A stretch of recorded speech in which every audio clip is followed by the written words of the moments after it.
Hello friends, ನಮಸ್ತೆ. Welcome to India story channel. ನಾನಿವಾಗ ಚಿಕ್ಕಮಗಳೂರಿನ ಮಲೆನಾಡಿನ ಕೊಪ್ಪದಲ್ಲಿದ್ದೀನಿ. ಇಲ್ಲಿ ಆಲ್ರೆಡಿ ಮಳೆಗಾಲ ಸ್ಟಾರ್ಟ್ ಆಗಿಬಿಟ್ಟಿದೆ.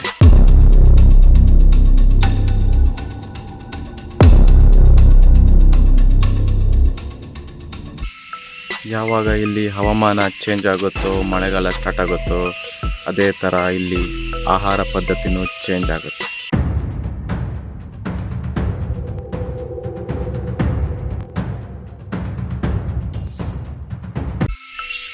ಮಲೆನಾಡಲ್ಲಿ ಮಳೆಗಾಲದಲ್ಲಿ ಅತಿ ಹೆಚ್ಚು ಜನ ಇಷ್ಟಪಡೋ ಆಹಾರ ಅಂದರೆ ಅದು ಬಂಬೂ ಶೂಟ್, ಕಾಳಾಲೆ.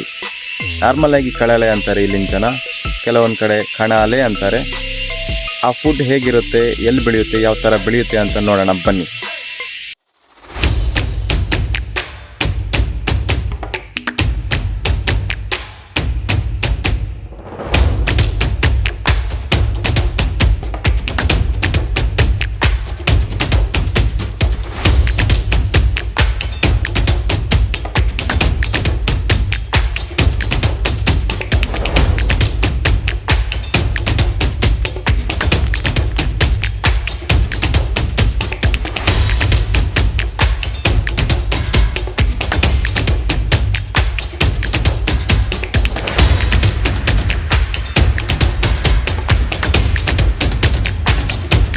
ಯಾವಾಗ ನಾವು ಬಂಬೂ ಶೂಟ್ ಹುಡುಕ್ತಾ ಕಾಡಿಗೆ ಹೊರಟು ಅಲ್ಲಿ ನಮಗೆ ಮೊದಲು ಎದುರಾದ ಸಮಸ್ಯೆ ಇಂಬಳ, ಲೀಚಸ್, ಬ್ಲ್ಯಾಕ್ ಲೀಚಸ್.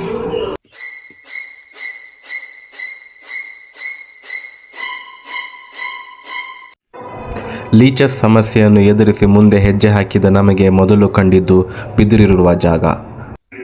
ಆದರೆ ಇಲ್ಲಿ ನಿರಾಶೆಯ ವಿಷಯ ಏನೆಂದರೆ ಇಲ್ಲಿ ಯಾವುದೇ ಕಳಲೆ ಅಥವಾ ಬಂಬೂ ಶೂಟ್ ಇರಲಿಲ್ಲ. ನಿರಾಶೆಯೊಂದಿಗೆ ಹೆಜ್ಜೆ ಮುಂದೆ ಹಾಕಿದವು ಈ ದಟ್ಟ ಕಾನನದ ನಡುವೆ. ಮಲೆನಾಡಿನ ಈ ಕಾಡುಗಳು ಸದಾ ಹಸಿರಿನಿಂದ ತುಂಬಿದ್ದು ನೋಡಲು ಭವ್ಯ ಮನೋಹರಕವಾಗಿರುತ್ತದೆ. ಇದರ ನಡುವೆ ಚಲಿಸುತ್ತಿರುವ ನಮಗೆ ಏನೋ ಒಂದು ಖುಷಿ. ಕಾಡಿನ ಕ್ರೂರ ಪ್ರಾಣಿಗಳಾದ ಹುಲಿ, ಸಿಂಹ, ಕರಡಿ, ಚಿರತೆಯ ಬಗ್ಗೆ ಮಾತನಾಡುತ್ತಾ ಹೊರಟ ನಮಗೆ ಮುಂದೆ ಬಂದ ದೃಶ್ಯ ನೋಡಿ ಭಯಭೀತರಾಗಿದ್ದೆವು.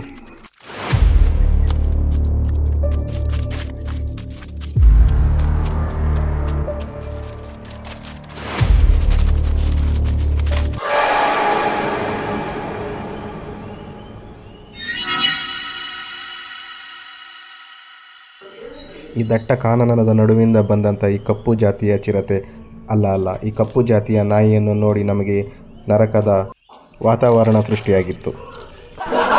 ಈ ಭಯದೊಂದಿಗೆ ಮುಂದುವರೆದ ನಮಗೆ ಕೊನೆಗೂ ಬಂಬೂ ಶೂಟ್ ಸಿಕ್ಕೇ ಬಿಟ್ಟಿತ್ತು ನೋಡಿ.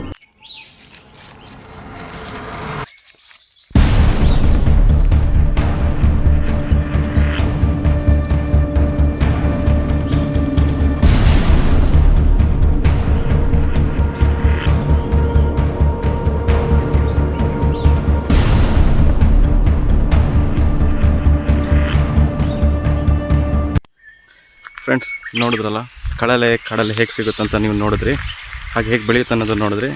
ಇದೇ ಥರ ಅಡ್ವೆಂಚರ್ ಸ್ಟೋರಿಗೋಸ್ಕರ ಲೈಕ್ ಮಾಡಿ, ಸಬ್ಸ್ಕ್ರೈಬ್ ಮಾಡಿ. Thank you.